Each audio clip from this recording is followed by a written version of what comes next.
Last class, hello. Last class, we discussed electromagnetic spectrum. ಎಲ್ಲರಿಗೂ ಗೊತ್ತಿದೆ ಅಲ್ವಾ? Can you tell the definition ಅಂದ್ರೆ what you are going to tell? Magnetic radiations are arranged in the order of increasing wavelength or decreasing frequency. So this is, we call it as electromagnetic spectrum. ಅಲ್ವಾ? So last class ನಾವು already ಇದನ್ನ ತಿಳ್ಕೊಂಡಿದ್ವಿ. ಎಲ್ಲಾ ತರ electromagnetic radiation ನ ಯಾವುದೋ ಒಂದು order ಅಲ್ಲಿ ನಾವು ಅರೇಂಜ್ ಮಾಡಿದೀವಿ. ಸೊ ಯಾವ ಆರ್ಡರ್ ಅಂತ ಅಂದ್ರೆ ಇನ್ಕ್ರೀಸಿಂಗ್ ವೇವ್ ಲೆಂತ್ ಅಥವಾ Last class we discussed electromagnetic spectrum. So can you tell which rays are present in the first? ಯಾವ ರೇಸ್ ಇದೆ ಫಸ್ಟ್? ಯಾವ ರೇಸ್ ಕಾಣಿಸ್ತಾ? ನೆಕ್ಸ್ಟ್ ಯಾವ ರೇಸ್ ಬರುತ್ತೆ? ಎಕ್ಸ್ ರೇಸ್, ಅಲ್ಟ್ರಾ ವೈಲೆಟ್ ರೇಸ್, ಆಮೇಲೆ visible rays, infrared rays, microwave and radio waves. So this is, we call it as electromagnetic spectrum.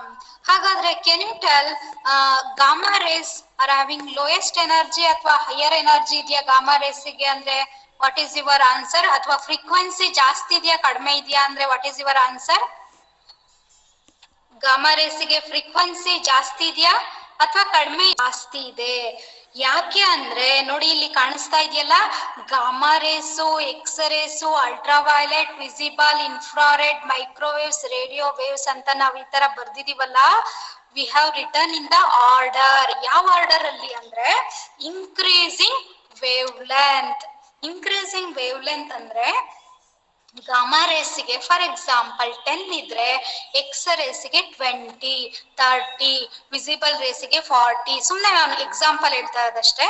Infrared ರೇಸ್ಗೆ 50, 60 ಈ ತರ ವೇವ್ ಲೆಂತ್ ಸುಮ್ನೆ ಅದೇ ತರ ಇನ್ಕ್ರೀಸ್ ಆಗ್ತಾ ಇದೆ ಅಂತ ಅರ್ಥ.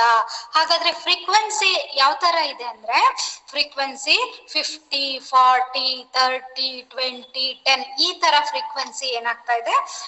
ಡಿಕ್ರೀಸ್ ಆಗ್ತಾ ಇದೆ ಅಂತ ಅರ್ಥ. ಗೊತ್ತಾಯ್ತಾ? ಹಾಗಾದ್ರೆ gamma rays, X rays, ultraviolet ಈ ತರ ಅರೇಂಜ್ ಆಗಿದೆಯಲ್ಲ, ಇದು ಯಾವ ಆರ್ಡರ್ ಅಲ್ಲಿ ಅರೇಂಜ್ ಆಗಿದೆ ಅಂದ್ರೆ ಇನ್ಕ್ರೀಸಿಂಗ್ ವೇವ್ ಲೆಂತ್. ಹಾಗಾದ್ರೆ ಹೈಯೆಸ್ಟ್ ವೇವ್ ಲೆಂತ್ ಯಾವ್ದಕ್ಕಿದೆ ಅಂದ್ರೆ can you tell what rays? What is your answer? Which rays? Radio waves. Highest wavelength ಯಾವ್ದಕ್ಕಿದೆ ಅಂದ್ರೆ what is your answer? Radio waves. ಆಯ್ತಾ? ಹಾಗಾದ್ರೆ ಫ್ರೀಕ್ವೆನ್ಸಿ ಯಾವ್ದಕ್ಕೆ ಹೈಯೆಸ್ಟ್ ಇದೆ ಅಂದ್ರೆ what is your answer? Gamma rays. Gamma ರೇಸಿಗೆ. ಹಾಗಾದ್ರೆ ನಮಗೆ ಇನ್ನೊಂದು ಇಂಪಾರ್ಟೆಂಟ್ ರಿಲೇಷನ್ ನಾವು ಆಲ್ರೆಡಿ ಕಲ್ತ್ಕೊಂಡಿದೀವಿ. What is that relation? Is E is equal to H nu ಅಲ್ವಾ? What is that relation? Energy is directly proportional to frequency. Correct? ಆ relation ನಾವು ಕಲ್ತ್ಕೊಂಡಿದೀವಿ ಅಲ್ವಾ? Energy is directly proportional to frequency. ಹಾಗಾದ್ರೆ energy ಜಾಸ್ತಿ ಇದ್ರೆ ಫ್ರೀಕ್ವೆನ್ಸಿನೂ ಕೂಡ ಏನಾಗಿರುತ್ತೆ? ಫ್ರೀಕ್ವೆನ್ಸಿ ಏನಾಗಿರುತ್ತೆ? ಪಟ್ ಅಂತ ಹೇಳ್ಬೇಕು. Energy and frequency very important. Can you write down that relation? What is that relation? E is equal to H nu. H we call it as Planck's constant. Nu we call it as frequency. E call it as energy. Energy is directly proportional to frequency. ಗೊತ್ತಾಯ್ತಾ? ಹಾಗಾದ್ರೆ when frequency increases, energy also increases. Frequency decrease ಆದ್ರೆ energy also frequency decrease ಆದ್ರೆ energy also what? Decreases. ಹಾಗಾದ್ರೆ ಈ spectrum ಅಲ್ಲಿ energy ಯಾವ ವೇವ್ಸ್ಗೆ ಕಡಿಮೆ, ಅತಿ ಕಡಿಮೆ ಇದೆ ಅಂದ್ರೆ what is your answer? Radio ವೇವ್ಸ್ಗೆ. ಹೌದಲ್ವಾ? ಅದಕ್ಕೆ ರೇಡಿಯೋ ವೇವ್ಸ್ ನೋಡಿ, ರೇಡಿಯೋ ಬರುತ್ತಲ್ಲ ನಮ್ಮ ಮನೆಯಲ್ಲಿ, ರೇಡಿಯೋ ವೇವ್ಸ್ ಇಂದ ಎಲ್ಲಾ ಕಡೆ ಇಲ್ಲೆಲ್ಲ ಅಟ್ಮಾಸ್ಫಿಯರ್ ಅಲ್ಲಿ ಇದೆ. ಆದ್ರೆ ಗಾಮಾ ರೇಸು ಅಟ್ಮಾಸ್ಫಿಯರ್ ಅಲ್ಲಿ ಇದ್ರೆ ಓಕೆ ಪ್ರಾಬ್ಲಮ್ ಆಗತ್ತೆ. ಯಾಕೆ ಪ್ರಾಬ್ಲಮ್ ಆಗತ್ತೆ?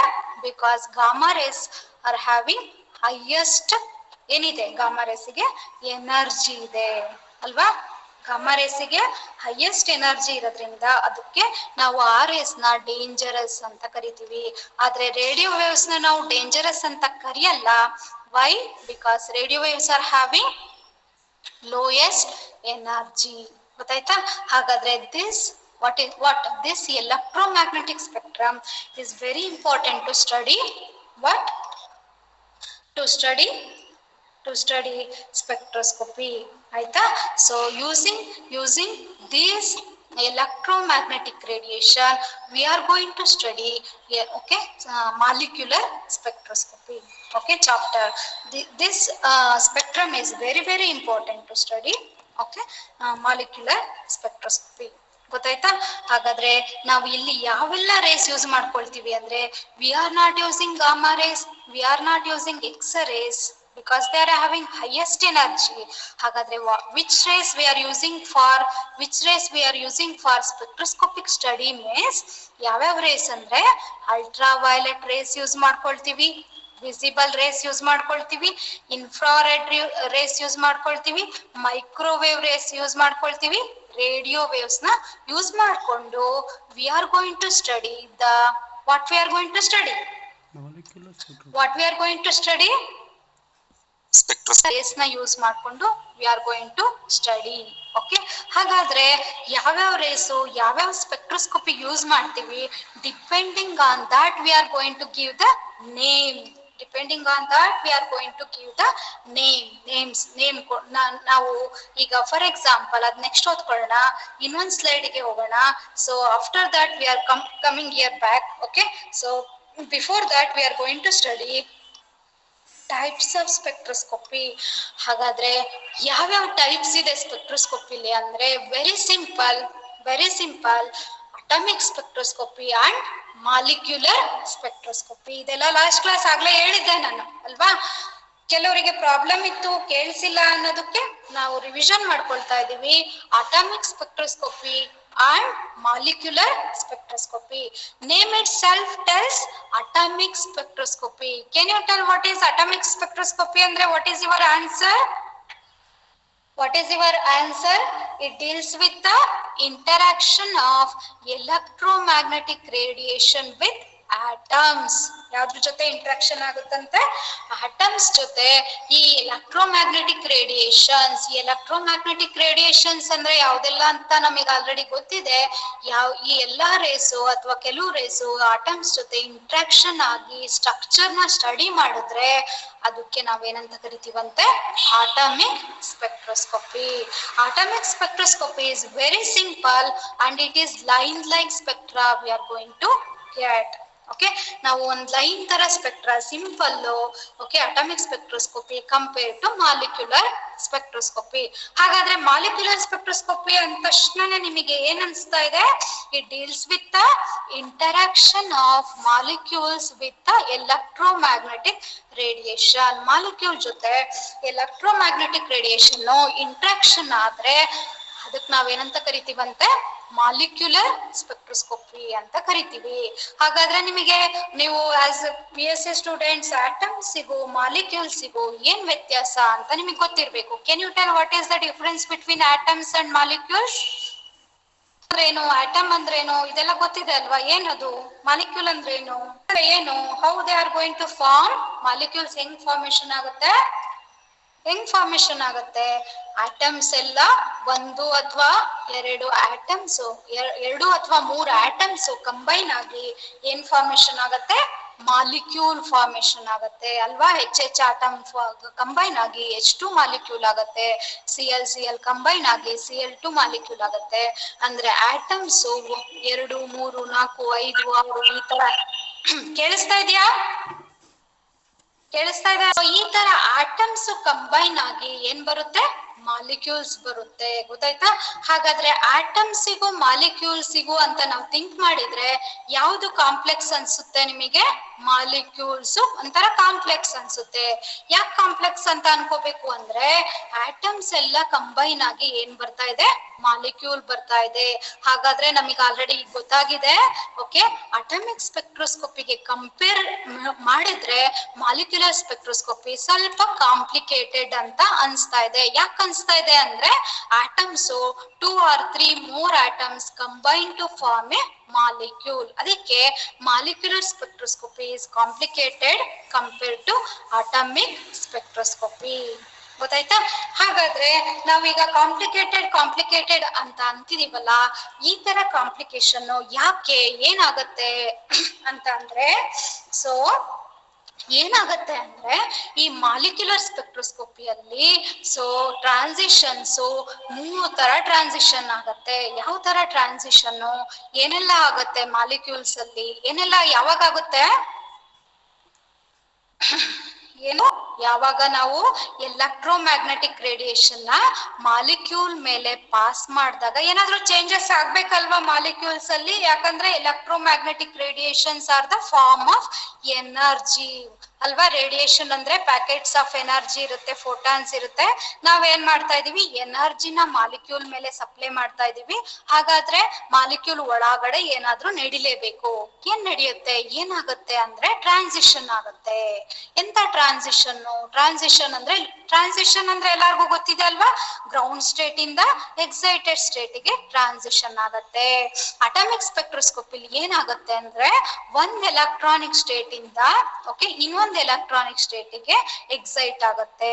ಆದ್ರೆ ಮಾಲಿಕ್ಯುಲರ್ ಸ್ಪೆಕ್ಟ್ರೋಸ್ಕೋಪಿಲಿ ಆ ತರ ಇರಲ್ಲ. ಏನಾಗತ್ತೆ ಮಾಲಿಕ್ಯುಲರ್ ಸ್ಪೆಕ್ಟ್ರೋಸ್ಕೋಪಿಲಿ ಅಂದ್ರೆ ಟ್ರಾನ್ಸಿಷನ್ ಆಗುವಾಗ ಏನಾಗತ್ತೆ ಅಂದ್ರೆ ಈಚ್ ಎಲೆಕ್ಟ್ರಾನಿಕ್ ಲೆವೆಲ್, ಒಂದು ಎಲೆಕ್ಟ್ರಾನಿಕ್ ಲೆವೆಲ್ ಇರುತ್ತಲ್ಲ ಆಟಮ್ಸ್ ಅಲ್ಲಿ, ಅದು ಮಾಲಿಕ್ಯೂಲ್ ಅಲ್ಲಿ ಡಿಫ್ರೆಂಟ್ ಆಗಿರುತ್ತೆ. ಏನ್ ಡಿಫ್ರೆಂಟ್ ಆಗಿರುತ್ತೆ ಅಂದ್ರೆ ಎಲೆಕ್ಟ್ರಾನಿಕ್ ಲೆವೆಲ್ ಏನಾಗುತ್ತೆ ಅಂದ್ರೆ ಇಲ್ಲಿ ಡಿವಿಷನ್ ಆಗುತ್ತೆ. ಏನಾಗುತ್ತೆ? Each electronic level consist of so many vibrational level ಇರುತ್ತೆ. ಆ vibrational level gain consist of rotational level ಇರುತ್ತೆ. ಹಾಗಾದ್ರೆ ಒಂದ್ ಎಲೆಕ್ಟ್ರಾನ್ ಸ್ಟೇಟ್ ಇಂದ ಮೇಲ್ಗಡೆ ಇರೋ ಇನ್ನೊಂದು ಎಲೆಕ್ಟ್ರಾನಿಕ್ ಸ್ಟೇಟ್ ಗೆ ಹೋಗ್ಬೇಕು ಅಂದ್ರೆ ಎಲೆಕ್ಟ್ರಾನ್ ಅಥವಾ atom has to pass through these number of lines ಅಥವಾ ಈ ತರ ಎಲ್ಲ ಟ್ರಾನ್ಸಿಷನ್ ಆಗಿ ಲೋಯರ್ ಸ್ಟೇಟ್ ಇಂದ ಹೈಯರ್ ಸ್ಟೇಟ್ ಗೆ ಹೋಗ್ಬೇಕಾಗತ್ತೆ. ಅದಕ್ಕೆ ನಾವು ಮಾಲಿಕ್ಯುಲರ್ ಸ್ಪೆಕ್ಟ್ರಾನ ಬ್ಯಾಂಡ್ ಲೈಕ್ ಸ್ಪೆಕ್ಟ್ರಾ ಅಂತ ಕರಿತೀವಿ. ಅಟಾಮಿಕ್ ಸ್ಪೆಕ್ಟ್ರಾನ ಲೈನ್ ಲೈಕ್ ಸ್ಪೆಕ್ಟ್ರಾ ಅಂತ ಕರಿತೀವಿ. ಯಾಕೆ ಅಟಾಮಿಕ್ ಸ್ಪೆಕ್ಟ್ರಾನ ಲೈನ್ ಲೈಕ್ ಸ್ಪೆಕ್ಟ್ರಾ ಅಂತ ಕರಿತೀವಿ ಅಂದ್ರೆ in the atoms only electronic levels are present, but in molecules what happens, that electronic level consists of so many vibrational level, that vibrational level consists of so many rotational level. ಈ ತರ division ಆಗುತ್ತೆ. ಹಾಗಾಗಿ ಒಂದ್ electronic state ಇಂದ ಇನ್ನೊಂದ್ electronic state ಗೆ ಹೋಗ್ಬೇಕು ಅಂದ್ರೆ ಈ ಎಲ್ಲಾ ಲೆವೆಲ್ಸ್ ನ ಪಾಸ್ ಆಗಿ ಹೋಗ್ಬೇಕು. ಅದಕ್ಕೆ ಲೈನ್ ಲೈಕ್ ಸ್ಪೆಕ್ಟ್ರಾ ನಾವು ಎಕ್ಸ್ಪೆಕ್ಟ್ ಮಾಡಲ್ಲ. ನಾವೇನ್ ಎಕ್ಸ್ಪೆಕ್ಟ್ ಮಾಡ್ತೀವಿ ಅಂದ್ರೆ ಬ್ಯಾಂಡ್ ಲೈಕ್ ಸ್ಪೆಕ್ಟ್ರಾನ ಎಕ್ಸ್ಪೆಕ್ಟ್ ಮಾಡ್ತೀವಿ. ಗೊತ್ತಾಗ್ತಾ ಇದೆಯಾ? ಹೇಳದ್ ಕೇಳಿಸ್ತಾ ಇದೆಯಾ? ಅರ್ಥ ಆಗ್ತಾ ಇದೆ? ಹಾಗಾದ್ರೆ can you tell what is the total energy of the molecule? ಹಾಗಾದ್ರೆ total energy of the molecule ಏನಂತ ಬರಿಬಹುದು ನಾವು? Total energy of the molecule ನೋಡಿ ಏನಂತ ಬರ್ದಿದ್ದೀನಿ ನಾನು?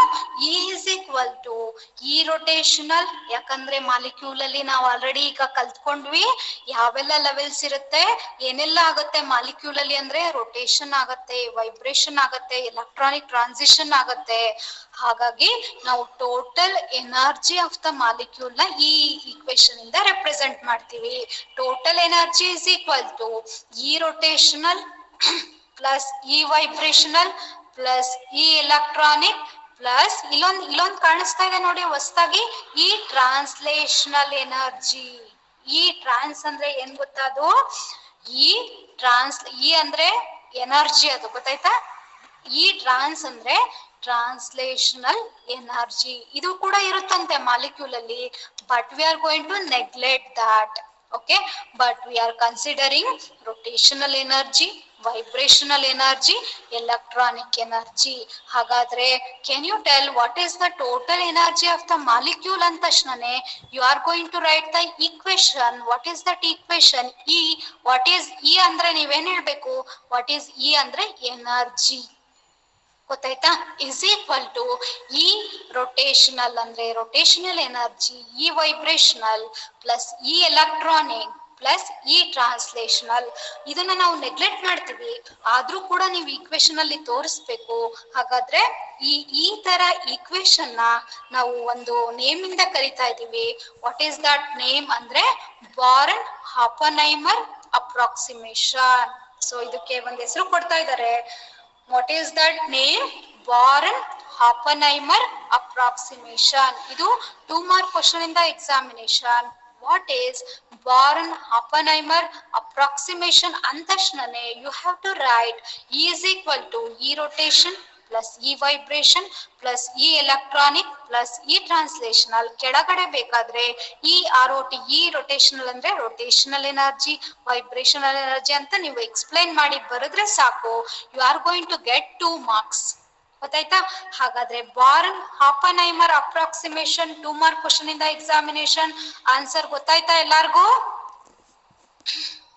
ಹಾಗಾದ್ರೆ so next we are going to move. Okay, so ಹಾಗಾದ್ರೆ ಇನ್ನೊಂದು ಕೆಳಗಡೆ ಏನ್ ಬರ್ತಿದೀನಿ ನೋಡಿ, ಇನ್ನೊಂದು ಲೈನು. ಸೊ ಇನ್ನೊಂದು ಲೈನ್ ಏನಂದ್ರೆ associated with each electronic level a series of vibrational levels are present that are associated with rotational levels. ಗೊತ್ತಾಗ್ತಾ ಇದೆಯಾ ನಾನು ಹೇಳೋದು? ಹಾಗಾದ್ರೆ ಆಟಮ್ಸ್ ಅಲ್ಲಿ ಹೇಗಿರುತ್ತೆ ಅಂದ್ರೆ, ಆಟಮ್ಸ್ ಅಲ್ಲಿ ಓನ್ಲಿ ಎಲೆಕ್ಟ್ರಾನಿಕ್ ಎನರ್ಜಿ. ಆಟಮ್ಸ್ ಅಲ್ಲಿ we are going to write energy ಬರೆಯಪ್ಪ. ಆಟಮಿಕ್ ಎನರ್ಜಿ ಏನಪ್ಪಾ ಅಂದ್ರೆ ವೈಬ್ರೇಷನ್ ಏನು ಎಲೆಕ್ಟ್ರಾನಿಕ್ ಎನರ್ಜಿ, ಈ ಎಲೆಕ್ಟ್ರಾನಿಕ್ ಅಂತ ಬರೀತೀರಾ. ಆದ್ರೆ ಮಾಲಿಕ್ಯೂಲ್ಸ್ ಬಂದ ತಕ್ಷಣ ಈ ತರ ಒಂದು ಇಕ್ವೇಶನ್ ನ ಬರೀತೀರಾ. ಯಾಕೆ ಬರೀತೀರಾ ಅಂದ್ರೆ electronic state are divided into vibrational state, that vibrational state again divided into rotational state ಅಂತ ನೀವು ಬರಿಬೇಕಾಗುತ್ತೆ. ಗೊತ್ತಾಯ್ತಾ? ಆ ಫಿಗರ್ ನಿಮಗೆ ತೋರಿಸ್ತೀನಿ ಬೇಕಾದ್ರೆ ನೋಡಿ. So this is very important. ಎಲ್ಲಾರ್ಗೂ ಕಾಣಿಸ್ತಾ ಇದೆಯಾ? ಕಾಣಿಸ್ತಾ ಇದೆ ಬೃಂದಾ? ಕೆಳಗಡೆ ಒಂದು ದೊಡ್ಡ ಲೈನ್ ಬರ್ದಿದ್ದೀನಲ್ಲ ನಾನು. ಓಕೆ, ಒಂದ್ ಸ್ವಲ್ಪ ತಿಕ್ಕಾಗಿ ಬರ್ದಿದ್ದೀನಲ್ವಾ, ಅದು E0 level. Can you tell what is E0 level ಅಂದ್ರೆ? Can you tell what is E0 ಅಂದ್ರೆ? State electronic level. E0 ಅಂದ್ರೇನು? ಈಸ್ ಈಕ್ವಲ್ ಟು 0 ಅಂತ ಇಲ್ಲಿ ತೋರಿಸಿದೀನಲ್ವಾ. ಹಾಗಾದ್ರೆ ಅದ್ರದ್ದು ಏನು ಹಂಗಂದ್ರೆ ಏನು ಅಂದ್ರೆ ವಾಟ್ ಈಸ್ ಯುವರ್ ಆನ್ಸರ್ ಅಂದ್ರೆ ಗ್ರೌಂಡ್ ಸ್ಟೇಟ್ ಎಲೆಕ್ಟ್ರಾನಿಕ್ ಲೆವೆಲ್. ಗೊತ್ತಾಯ್ತಾ ಎಲ್ಲಾರ್ಗೂ? E0 ಅಂದ್ರೆ ಏನು? State electronic level. ನೋಡಿ ಅದ್ರಲ್ಲಿ ನೋಡಿ J is equal to 1, J is equal to 2, J is equal to 3 ಅಂತ ತೋರಿಸಿದೀನಲ್ವಾ. ಈ ಕಡೆ ಆ ಎಲ್ಲ ಲೆವೆಲ್ಸ್ ನ ನಾವೇನಂತ ಕರಿತೀವಿ? ಯಾವ ಲೆವೆಲ್ಸ್ ಅಂದ್ರೆ J is equal to 1, J is equal to 2, J is equal to 3 ಇದೆಯಲ್ಲ, ಅವೆಲ್ಲ ರೊಟೇಷನಲ್ ಲೆವೆಲ್ಸ್. ಗೊತ್ತಾಯ್ತಾ? ಓಕೆ, ಇಲ್ಲಿ ವಿ ಇಸ್ ಈಕ್ವಲ್ ಟು 0 ತೋರಿಸಿದೀನಲ್ಲ. Can you tell V is equal to 0 ಅಂದ್ರೆ ಏನಿರ್ಬೋದು? ವಿ ಇಸ್ ಈಕ್ವಲ್ ಟು 0 ಅಂದ್ರೆ ಏನಿರ್ಬೋದು? ವಿ ಇಸ್ ಈಕ್ವಲ್ ಟು 0 ಅಂದ್ರೆ ಏನಿರ್ಬೋದು? ಇಸ್ ಈಕ್ವಲ್ ಟು 0 ಅಂದ್ರೆ ಏನಂತ ಅನ್ಕೋಬಹುದು? ವೈಬ್ರೇಷನ್. 0 ಅಂದ್ರೆ what that represent? 0 what that represent? 0 ಅಂದ್ರೆ ground state. V is equal to 0 ಅಂತ ಬರೀತಾ ಇದೀವಲ್ವಾ, ಅದನ್ನ ನಾವೇನಂತ ಅನ್ಕೋಬೇಕು? Ground state vibrational level. ಹಾಗಾದ್ರೆ ವಿ ಇಸ್ ಈಕ್ವಲ್ ಟು 0 ಅಂದ್ರೆ ಎಂತ ಲೆವೆಲ್ ಅಂತ? V is vibrational level. ಗೊತ್ತಾಗ್ತಾ ಇದೆಯಾ ನಾನು ಹೇಳೋದು? ಹಲೋ, ಸಿಂಪಲ್ ಇದೆ, ತುಂಬಾ ಕನ್ಫ್ಯೂಷನ್ ಮಾಡ್ಕೋಬಾರ್ದು. Very simple figure it is. ಆಯ್ತಾ? ವಿ ಇಸ್ ಈಕ್ವಲ್ ಟು 0 ಅಂತ ಎಲ್ಲಾರ್ಗೂ ಕಾಣಿಸ್ತಾ ಇದೆಯಾ slide? Mahadev Prasad slide in the next class.